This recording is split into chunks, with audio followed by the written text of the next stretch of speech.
You know, sometimes in life, you just gotta show people how you do it. You can't really talk about it. You can't really, be about these words. It has to be about this action, about this context, about this high education, high learning. About to give it to you. Applying pressure, lapping around your court jesters. I'm from the home of LL, where bars and bloods fester, where cash rules all under the Lord, and 12 looks for guns and hard drugs on the corners. I guess they find their means to evolve and succeed. First they demonized the blacks, then they moved on to weed. Traded chains for pinstripes, took the fathers out the home, caused the destabilization of the community. Then they call us statistics, which is crazy to me. When they children sell the Zaza, that'll make you do the cha-cha, and they take the dirty money and buy the shorty Prada, snip a little bit of snow, then it's rinse and repeat. I know it all goes round, Whole world going round. I know it all goes round, Black and white both around. I know it all goes round. I know we all going up. Yeah, we all going round. Oh, we all going round, down. round. Pride is the devil. Yeah, I think it got a hold on me. I could do better. Forget this, man. To all y'all Walter Whites and Harriet and slingers, the system you designed was not for blacks either. So let me ether your establishment. I thought when you hold down God's people, you should know there's a coast. Built the country off the backs of the slaves that you brought. Took our groups and our moves for the Elvises of sort. Ain't no class in high school, had to enhance my thought. To the blood of my people, it was well with the coast. So I say it loud like Mr. Brown. I'm black and I'm proud. Fred Hampton, black champion. Now I'm speaking out. All these bars from my heart flowing to my head. I hope they don't take me out like Chairman Fred, no Judas. In order to survive in this life, be ruthless. I'm more Nike than Adidas, cause I just do it. Wow, man. I'm more Jordan than Nike, cause I push through it. I'm a different breed, mono jeans. What's going on, ladies and gentlemen? It's K-Wave, Tim Black. You already know what it is. Club Basement. It's the gang. We here. Tim Black, how you feeling? I'm feeling fantastic today. I took a nice little nap before the recording today. I feel awake. I feel ready to go. Episode 4. We're here. We're getting it done. Might be a shorter episode today because we don't got quite as much to talk about. Last week kind of a little bit longer than we thought it was going to be. But last week, things were said last week. Opinions were formed. And you know what? Apparently we're misogynistic pigs. But we told everybody that you had an issue with us to come to us and say so. And, to come on the show and talk to us about it and not just talk shit behind our backs about it and we have to hear about it. But anyway, that's just people are afraid to speak their mind to us face to face and to have the conversation, and that's on them. So I'm our comments, listening back on it, were not bad, and I don't have anything wrong. I don't think there's anything wrong with what we said. I don't think we've said anything against women specifically that should make us look misogynistic. So there's that. But to start the show off proper, there's an incident that we have to talk about, and I'm going to very soon pass over the mic to K-Wave because I know he has a lot to say about this topic. But just before I do that, I'd just like to say what happened in Buffalo yesterday, or 2 days ago from when it will be released. It was a horrible, horrible, horrible, tragic incident that occurred. My condolences and my prayers go out to the family and the victims. Words can't even describe. I remember hearing about it. I saw the video, and it was literally disgusting. It was honestly disgusting having to watch that and to witness what occurred. And I wish that this man could get the death penalty. I wish he could. I don't believe this man deserves to live the rest of his life, even if it is in a jail cell, wherever that may be. But New York being New York, we don't do that here. We don't allow for it. But this man deserves the cruelest punishment possible because he committed a crime that I don't know what has to go through your mind, K-Wave, to be able to commit a crime like that and to be able to go through and do something like that, because it's unspeakable. I don't know what else to say about it. It's sad. It hurts. And I just want to give you the time now to speak on it. I know this is a topic you're very passionate about, and here you go, K-Wave. Take it away.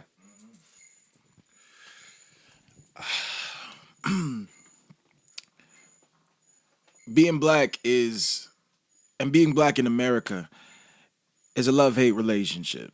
It's a love-hate relationship. When I say that, I'm going to expound on it. So America, and I'm talking about society as a whole now, we, or they, because I me being a black American, even though we're Americans, we love black culture. We love certain black figures, revere them, and at the same time, we demonize many people that are within these same communities that these figures come from. This situation, when I first heard about it, and people have been asking about my opinion on it, like basically all day. I didn't initially know what happened. I woke up, I went to church, and if you don't know, I go to Antioch Baptist Church.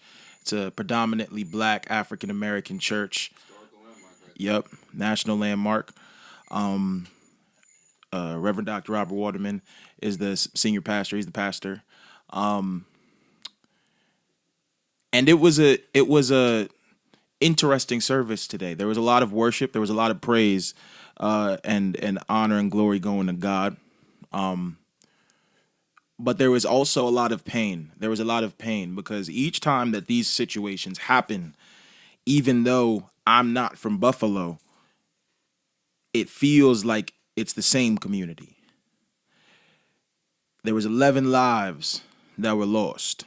13 lives that were lost. 11 of those 13 were black individuals. It seemed like the target was not only predominantly black individuals, but black women. And to look at the pictures of some of these women, old enough to be my aunt or my mother or my grandmother, seeing them, who they didn't even think about what was going to happen. They didn't think that they didn't think that this was going to happen to them when they were going to get groceries that day. Some very upstanding, the majority I've seen so far, upstanding members of the community. It's a painful day to be black in America. And unfortunately, as a black American, we say that often. We say that very often. We do. Not asking everybody to, cry tears and stuff like that, because not only are we a fierce people, but we're a resilient people. But at the same time, I do believe that there needs to be a level of empathy and a level of understanding when communities such as ours go through these type of situations. So in closing, honestly, it was a sad day. It was a sad day, Tim Black. It was not, just, and I haven't seen the video because I don't need to see that. I don't need to, yeah. It's not, like, I don't want to give that guy, I'm not trying to say his name. I'm not trying to give him no publicity. It's not about him. It's about the situation. Even though, as we see so often, he's still alive in a, what's it called? In a, getting tried right now for murder. But he was taken alive. There's a lot of interesting perspectives that I have on it, and I may expound later on it. But honestly, today and for the foreseeable future, it's just pain. It is. It's just a level of sadness and a level of heartbreak. Because when does this end?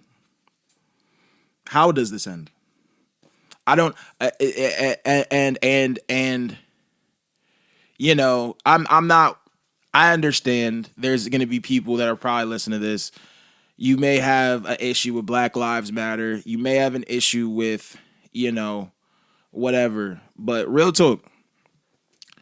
And I will say this also. There's a difference between Black Lives Matter, the organization, and Black Lives Matter, the sentiment and the movement. Those are two completely different things. You can say the statement, Black Lives Matter, and not support individuals in that organization. 100%. We see corruption. 100%. But if you look in the majority of organizations and systems within this country, you see corruption. So it's not fair to call it out on one side in something that you don't even like and didn't support from the jump. But I digress. At the end of the day, I am remaining vigilant. And over these past few days, I have felt the call on my life to be a voice and a representative for my community. So when people ask me why I do what I do, when people ask me, why are you on a podcast? Why are you making music? Why are you rapping? Why are you at the places that you're in? Why are you in the fraternity that you're in? It's because I see myself as the representative. I see myself as the individual that is going to carry the baton, not only for myself, but for my grandchildren, their grandchildren, and so forth. And not even just them, but my community as a whole. And the weight is heavy. Hence why I feel for a lot of my brothers and sisters in Buffalo. But we shall overcome. Yeah. All right. You have anything to say? When we started this podcast, obviously we were just two guys trying to discuss like our favorite basketball teams, our favorite sports teams, or just fun topics that we have or things like that. That's what we originally started. But as I go on, this is week 4 now, it's come to my attention that I feel it is our job to speak on topics such as this and to speak about stuff like this so people could really understand, especially from your perspective, Cave Wave, what this means and like how terrible this truly is. Because someone's got to talk about it. Things have to be said that maybe people aren't going to like to hear, and someone's got to do it. And I think that we should be the people that should take it to that level, and we should be talking about stuff like this as much as we possibly can. It gets more awareness out there, and people should really try to take the words that you were speaking right there and really take those to heart and to try to understand what you really meant by them, because this situation, it's heartbreaking. It really is. Like I'm a white male, honestly. So from my perspective, I can't understand what the community was. I do. But at the same time, it's still hard for me to comprehend. I'll never be able to fully comprehend what this situation means for somebody like you, Kyle, and what the community is going to go through and hold. But it's my job as your friend and as a friend of the community who has no racial divide with them doesn't look at them in a certain way, to be there to support you and to be there to support anybody else who needs it. And that's what I'm going to try to do. I'm going to try to be as helpful as I can in the future, because shit like this needs to stop. It is disgusting. I don't know what goes through people's minds. I don't know what kind of childhood they have growing up or what kind of situation that you have to be in for this to be like something that you're even considering. And it's baffling, for lack of a better word, that somebody could openly do this. Where the hell does he get a fully automatic weapon from? Where the hell does he get all this gear from? I only thought it was maybe his father, because he was 18, I believe, right? Yeah. Only maybe his father was in the military or something like that. But how does this happen? This should never be something that has to occur. There has to be a better way to prevent situations like this. It starts in the family. You have no matter what your past experiences as a parent are, or however you feel, it's your job to raise your kid to be somebody who cares about all people, is compassionate for everybody, no matter who they are. Because for this country to succeed and to get through the problems that we currently have, we have to come together as a nation. We have to look at each other and be like, maybe it doesn't matter what the color of our skin are. We're just people living together, trying to succeed in this world, trying to make it one day at a time. And until that point where we can come together, and until the point where we can somehow find a way to get rid of this divide, things are going to keep happening. And it's sad to say, but it's our job to be resilient, to band together. The people that know that what it takes to band together, we have to band together. And eventually we can get past this in time. And I'm just hoping that that day isn't too far down the line. It's a day that we can all live in peace together. Anything else you'd like to say about this K-Wave before we... Yeah. Before we move on, it's a terrible situation, and we thoughts and prayers to every single individual involved, man. We don't want, yeah. Thoughts and prayers, and remain vigilant. To the black community out there, remain vigilant. Yeah, cause you seeing the snakes come out the grass, man. I mean, we've seen it for the entirety of our time in this country. However, remain vigilant.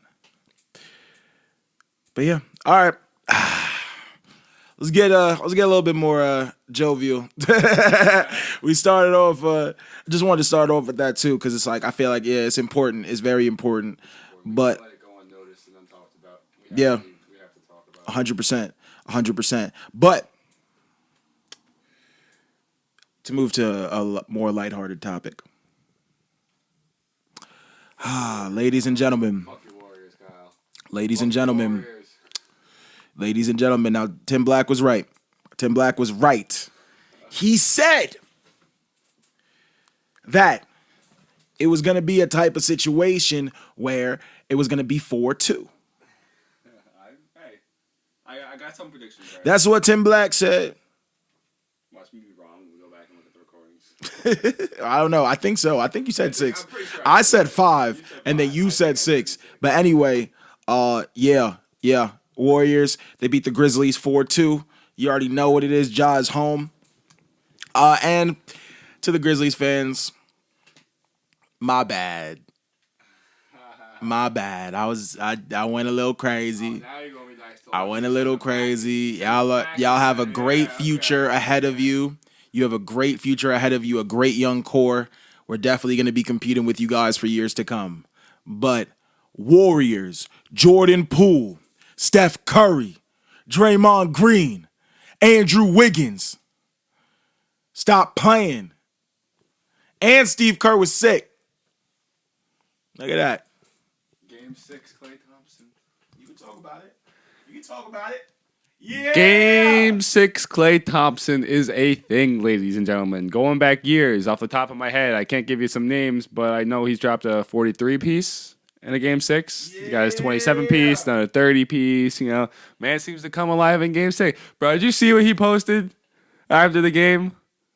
Did you see like the post that he had with MJ, Michael Jackson, bro? Bro, that shit was. He's that guy. Yeah, that was, honestly, I'm not gonna lie. He doesn't fit in that category with the guys that he mentioned. To be fair, like he doesn't fit in the same category as MJ, Michael Jackson. You know, like. In game 6, he is. Oh, come on. I mean, Michael Jordan's Mr. Closeout game 6. So, like, but, like, anyway, besides the point, it was still a fire-ass post. I'm not going to lie. 28 points in game 6. He does. Jordan averages 31.1 in his career in the playoffs, or like 33.1 in his career. Stats are a little fuzzy right now, but we're okay. That's off the top of my head. No, it's not. We're not going to make it that way. I saw something they were talking, before we get back to the Warriors, in our little chat that we have, everybody in Capital City, where they were talking about the debate between Michael Jordan and LeBron James. And I'm like, they're like, oh, you should talk about it on the pod. Talk about it on the pod. I'm like, if me and Kyle talked about it on the pod, the argument would go like this. MJ's number 1. That's it. There was literally no argument to be had, bro. I was like, bro. But they were talking about it. They were doing lists for like if this era played like Jordan's era today, or like versus today, and they're making their top 5 list. Who said one of their lists was Michael Jordan? This is 5 players from his era, like the top 5 players from his era put against. Like, there was talk about. It was like Michael Jordan, Scottie Pippen, David Robinson, Patrick Ewing, and like what? Magic Johnson was the last one on their list. Get Scottie Pippen the fuck off of that list, bro. I'm a Knicks fan. Get Patrick Ewing the fuck off that list. David Robinson, get him the fuck off that list. For the 90s? Who?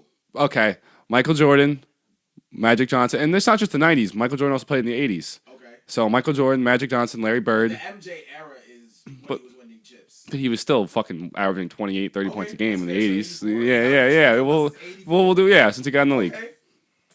Magic Johnson, Michael Jordan, Larry Bird, Shaquille O'Neal came in '92, so and Shaquille O'Neal was fire. I'd rather take Shaquille O'Neal at center. And who do I want to take last? I would probably, I mean, if you want to take out Shaq, or you could play maybe Hakeem at the 4, and you can play Shaq at the 5, and you could do those 5 in a starting 5 series. Would be an absolutely dominant team in my opinion. But I think that would be the 5 from the era previously. They're also saying some shit for the new era, they had Jokic in there for the 5 from this era, and I'm like, LeBron era, I guess you could say. Bro, they're much better players. Tim Duncan, Tim Duncan, bro, you're not gonna. I don't know, man. Timmy D, Mr. Fundamental, that's that guy right there. You gotta shout him out. I think he said his 5 was KD, LeBron, Kawhi, Giannis, and Jokic. One, Steph Curry has to be on that list for the point guard. Yeah, Jokic has to be out of that. Honestly, you could take Giannis out of that too if you can find a way. I don't know, man, because I'd probably find a way to put Steph Curry and Tim Duncan in there, but speaking of Giannis, and Kawhi, I don't know if he's earned that spot either. You can have guys I'd rather have someone like D Wade on my team over Kawhi Leonard, you know what I mean? There's a bunch of other options. I don't know, their lists were a little fucked up, but I'll let you continue on about that. Yeah, that was an interesting debate. Definitely would not be a debate between me and Tim Black. Ours is we're pretty solidified on how we feel about it. The closest debate we'd have with LeBron is why Kyle has him at 5 and I have him at 2. And that will be a topic of conversation later. If you didn't hear what he said, it don't matter. Nah, definitely not gonna be any bleeps on this one, yeah. Definitely not gonna be no bleeps. But yeah. Nah, I definitely think that I was interpreting their what's it called? I was interpreting what they were saying as the 90s, where Jordan was winning chips. Jordan playing career, within that era. Okay. Playing career. Okay. I agree with you if it's the playing career. I would disagree with you though if it was just 90s.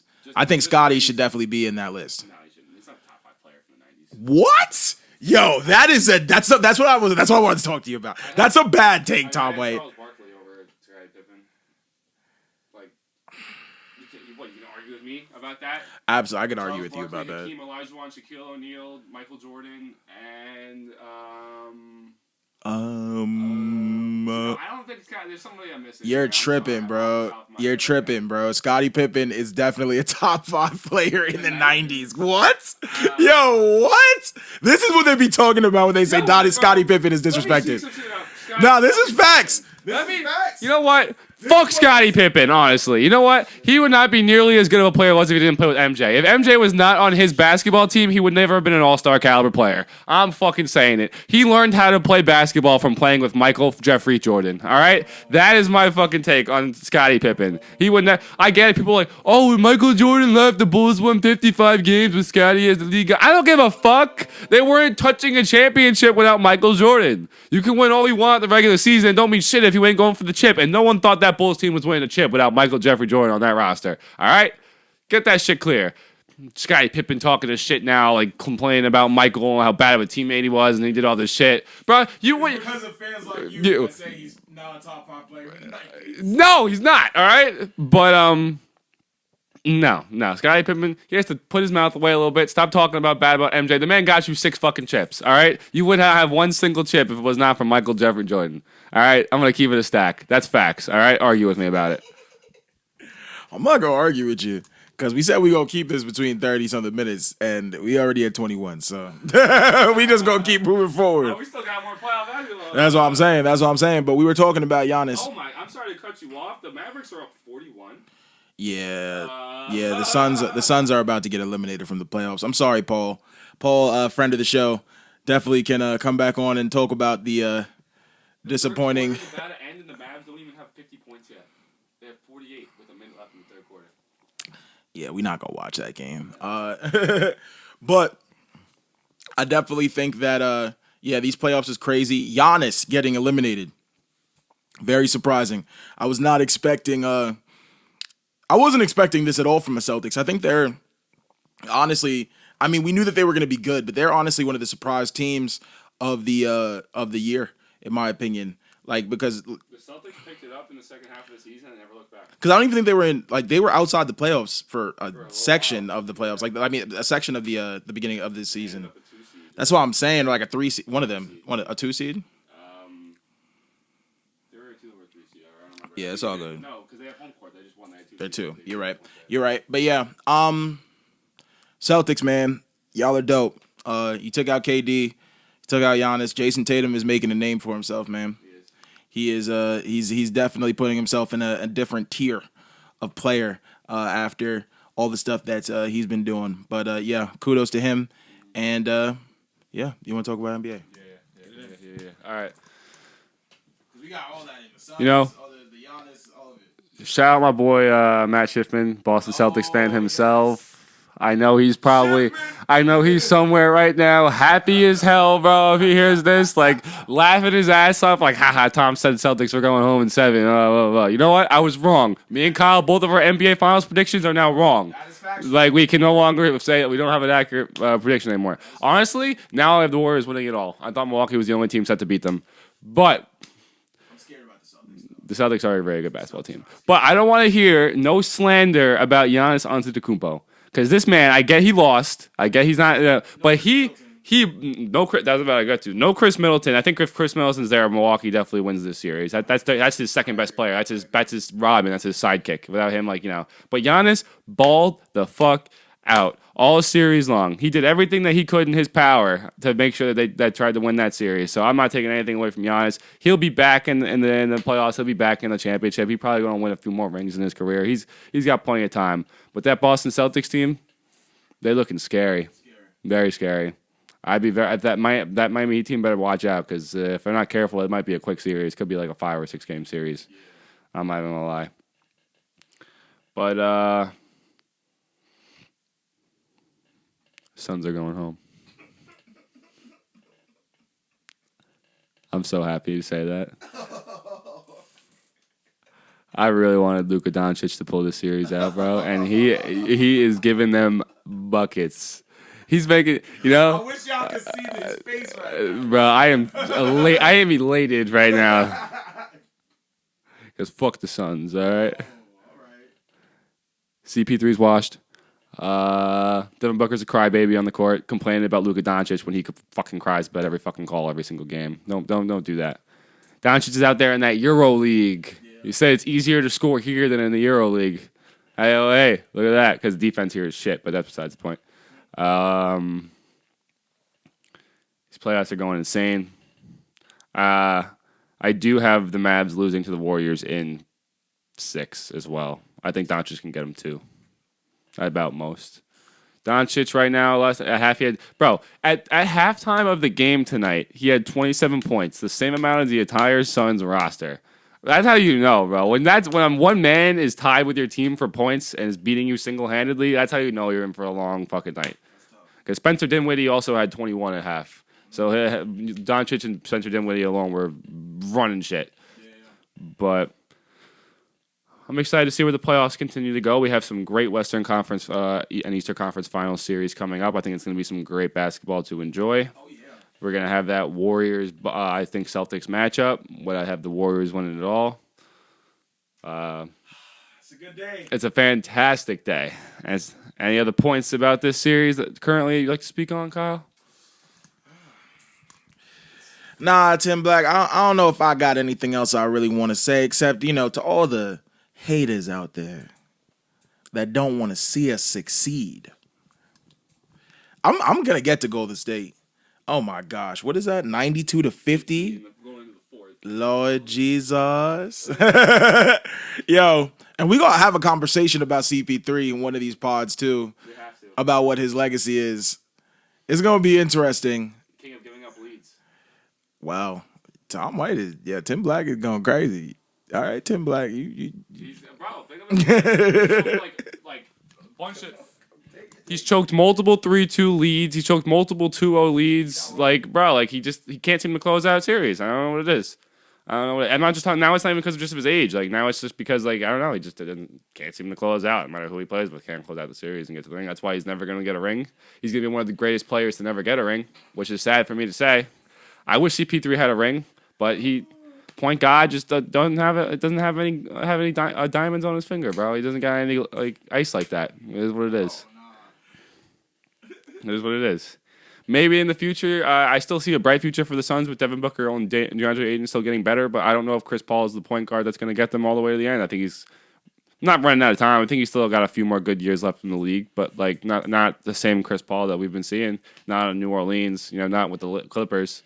He's not going to be that Chris Paul anymore, and we have to live with it. He's still point guard, still throw out some assists, but I don't see a ring in his future, and it's sad to say. It's tough. Gonna be a great player that never got a ring, like Charles Barkley, like Carmelo Anthony. Wait, he wasn't on? No, he wasn't on that Lakers roster. He wasn't on that Lakers. Yeah, but I guess to move it on to our probably final topic of discussion. Spoiler warning. Facts. Let them know. You have 5 seconds to get off if you're listening. This will probably be the last topic, so just feel free to cut out at this point if you're listening. Facts. But if you a Marvel head. Marvel heads out there, though, if you've seen Doctor Strange Into the Multiverse of Madness, we have some topics to discuss, and we have some shit to talk about. All right? Reed Richards! John Krasinski! He got fucked up, though. He got turned into string cheese, bro. String fucking cheese lined up. Really bad. It was really bad. I'm not gonna lie. Fucking what was the Black Bolt? Dude, for a character who spends his whole life not being able to talk, how are you going to die by your own power? I get it, your mouth's not there, you're freaking out a little bit, but like, bro, in that situation, your first thought, oh, I can't speak because I'll blow my own freaking brains out, because that's exactly what happened. Yeah. But crazy to me. I like that they introduced the Illuminati and stuff like that, because now it sets the precedent for the future of Multiverse of Madness. But I'm getting a little too deep into the movie or towards the end of the movie. Let's just you want to start with our takes on the film itself and when we rated it. I've seen it twice. Yeah. My friends fell asleep the second viewing through it, but that's besides the point. Shout out to them. You know who you are if you're listening. First time I had added an 8.5. I remember 8.5 to a 9 somewhere in that ballpark. But I'm not gonna lie. Upon second viewing, it's a lot slower of a movie. It kept my interest it was very hard to keep my interest. I'm not gonna lie. So I had to drop my rating to like an 8, 7.5 to an 8, somewhere in that range. Because while it's still a very good movie and I think it fits very well and it has a lot of precedent for the future of Marvel and the performances were very good all around and it looked fantastic. It's just the movie was slow. A lot of points I was like, bro, I could fall asleep during this. Or like a couple characters where I was like, I like this character, but it could be better. Like, for example, like America Chavez. I think I like her for the future of Marvel. I think she opens up like a lot of different things that they could do with it in Marvel. And like, she's a good character. But it felt like a little bit of an ass pull to me. All of a sudden, like, she goes from, I can't use my powers whatsoever. And then she got like one little prep speech from Doctor Strange who looks like a fucking zombie because he's Doctor Strange from What If you guys have seen that. And all of a sudden he's like, you have been able to do this the whole entire time. And she goes, you know what? You're right. And then all of a sudden, pow, launching portals, pow, launching portals, pow, launching portals. And I have one question, by the way. She said she's been to 72 universes. That's pretty impressive for not being able to control your abilities. Nah, but she would like float. She would float through. But like she spent time in like 72 different universes, like because like she only can do it through motion. So like, you can get scared all the time. I guess. Yeah. I don't know. Anything can scare you. I guess, but like, still, it just seemed like, wow, okay, whatever. But anyway, movie overall is very good. I loved seeing Doctor Strange, like the different types of Doctor Strange. Now we're gonna get Supreme Strange because he's got that third eye thing going on. You know what I mean? Yeah. But all right, let's hear your opinions.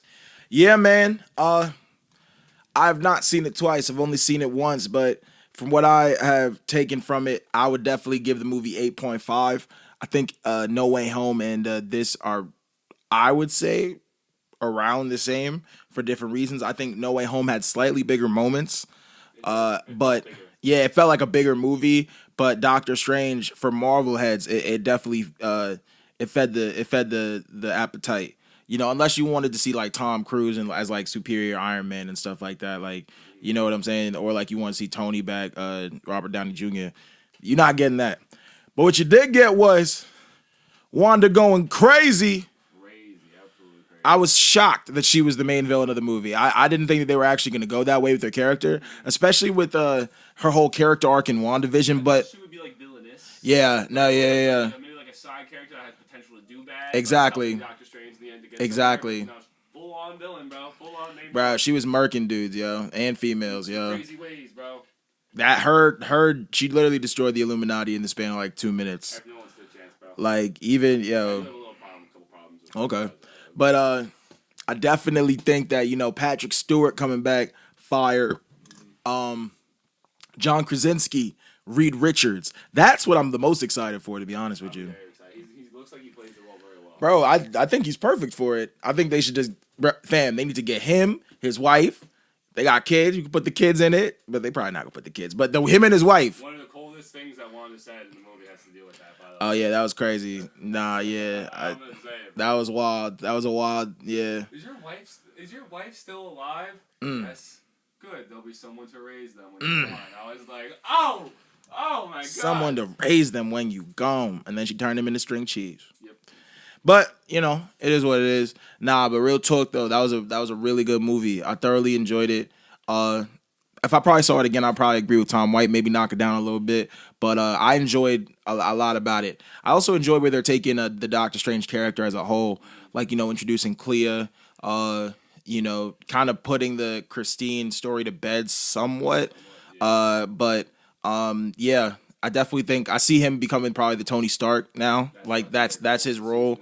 Yeah, I think that's definitely his role now. And yeah, it's gonna be interesting to see the character development. But Tim Wizzy. I'm glad that you mentioned the Christine thing because I really feel like it's kind of like tied a bow on that like part of his storyline because the new Clea, you said her name was right. She is like a love interest for him in the comics, so like that could potentially be where they're going with this. Yeah, exactly. Christine was a good character, but I feel like this movie really solidified that. All right, they came to an understanding. That's not going to happen. Like they literally said how in no universe like they found that it ever actually works out between them. So like when they got together, when they do get married, she dies. Yeah, every time. So it just seemed like this was the way to do it, and this was a good way to do with it. Wanda again. I'm going to go back to when she fought the Illuminati. Like I don't know. That was the sequence. Like that was the sequence of the movie. Yeah, like I don't know. I feel like people got killed off very easy. Like Black Bolt and Reed Richards got. I know, but so but they got killed off very easily. Like Captain Peggy was. Nothing, but like still, he just kind of like he just seemed like a stupid mistake to just try to like launch him. Captain Marvel should have been able, and that pissed me off because I was like, this woman has been tanked and punched by literally the Power Stone by Thanos. Not the same variant, but not the same, but it's similar. It's pretty similar. Yeah, like you know what I mean. And like, yeah, they did manage to beat Thanos with a weapon that they got from the book that Doctor Strange was able to take a hold of, the good version of the book. But she got killed by rubble. I was like, this woman has tanked so much other shit like that we've seen her tank, and little rubble falling on her was what did it in. I was like, like you could have just had like Wanda like use her powers to like manipulate her or make her do something crazy or something like that. You know what I mean? I thought that would have been a cooler way to do it, but I guess they were running short on time for the movie and they had to just push things along a little bit. And I will say I'll applaud them. I'll give them some credit. Because I liked that they took this movie in almost like a horror route. It had a very horror-esque feel to it.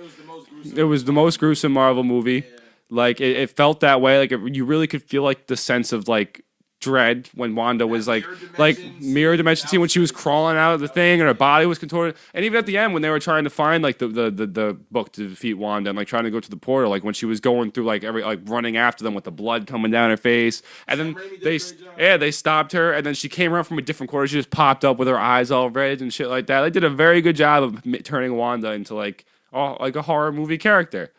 The only problem with that is it does come the stupidity of horror movies because they locked Wanda behind the door and instead of just running away and continuing to go, they stood there like, what happened? What happened? What happened? It's like, bro, she's behind the door. Keep running. You know what I mean? Like, but that's always going to be a thing in horror movies, like the little stupid mistakes. But it's like, why lock? Like, if you're just going to stop and be like, huh? Is she coming? Like, bro, don't stay to find out if she's coming or not, bro. Like, why are you waiting? You know what I mean? Like, that was definitely factual. That was such a weird scene. That was such a weird scene. But, Yeah, Doctor Strange is. I'm like, very excited because, as you said, I think he's the future like Tony Stark-esque role. He's gonna be like, definitely did his thing. I could see him being the one that like dies in like the main movie, like the big mashup movie again, like that. Yeah, Secret Wars, which hasn't been announced yet, but that's probably what they're doing. Yeah, but Wanda, I don't think is dead. You know, no, because why kill her off now? It's way too like she's too powerful. Like they're not gonna. They just gave her all this power. They're not gonna like. And they get ready to be mutants, and when she's gonna be a part of that, like you're gonna need her to be a part of that and everything like that. I'm hoping to do the mutants right. I'm trying to think if there was anything else in the movie that really like stood out to me that I wanted to talk about.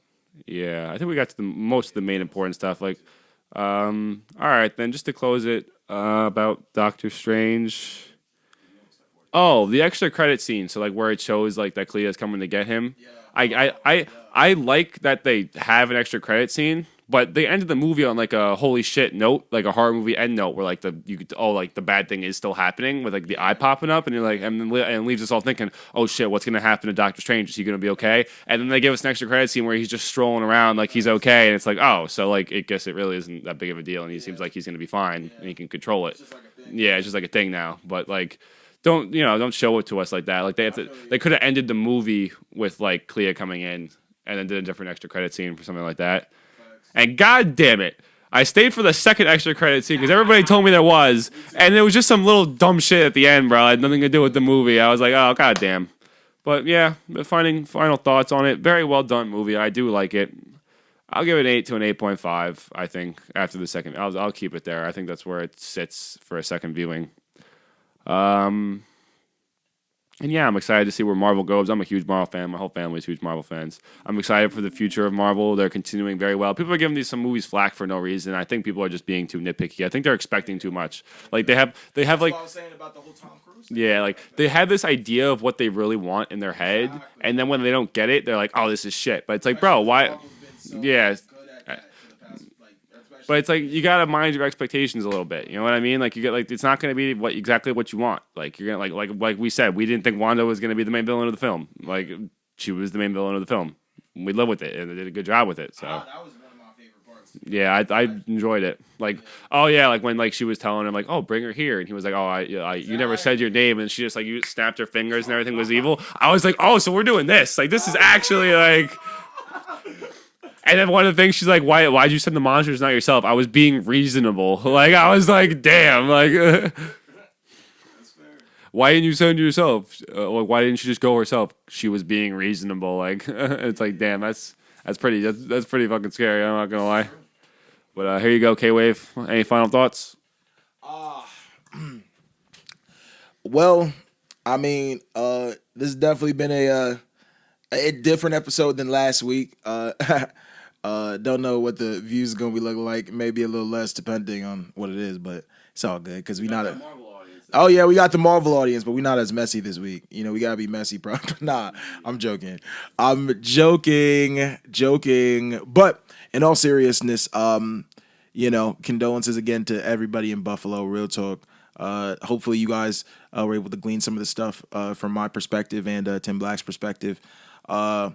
NBA playoffs, yeah, that's wild. And what? Oh my gosh. Oh my goodness. Yeah, Phoenix, it's over. Good night, Phoenix. You're going home. Yeah. You're doing LeBron in Cancun with Big John facts. and Big Giannis facts. and KD. Big facts. Yeah, and yeah, Love Letter Volume 2 this summer. Get ready. We loading up. This music is about to be the takeover for real. So just get ready, get set, and we about to go and we about to blow, you know? So yeah, yo. All right, Tim Black, you good? Yeah, I'm good. Wanna say something? Yeah, I'll say one more thing. Just a quick shout out to everybody who listens to the podcast. Really appreciate it because we got like 110 views on the last podcast, and that was the most that we've had. So the growth is coming. Keep shouting it out if you can to your friends, to anybody else, your family. Like we really appreciate it. We really support all you guys. And again, I'm gonna keep reiterating this every episode. If you don't like something we said, or you have opinions on something that we said, and you want to talk to us, either hit us up or and be like, hey. can I come on the podcast? I have a different perspective that I'd like to talk about. And it doesn't matter what topic it is. It could be the basketball topic. It could be Doctor Strange. It could be anything. It could be like actually, you know what? With the whole Buffalo situation, if you have a different opinion, go fuck yourself. Don't come on the podcast. I don't want to hear what you have to say. But other than that, like about like our topics from last week or anything like that, feel free to argue with us. Come on the podcast. People are saying, like, people have other opinions, and we know that, and we've heard from other people that opinions are being said about us, and that's okay. There's nothing wrong with that, but don't just talk behind your back about it. Like, come to us and feel free to have a conversation with us, because I think if you sit down with us, you'll find that we are very nice, very good people that are very willing to have real conversations and to hear your side of the story. And thank you again to everybody. You're all the best. We're going to keep coming at you with the content.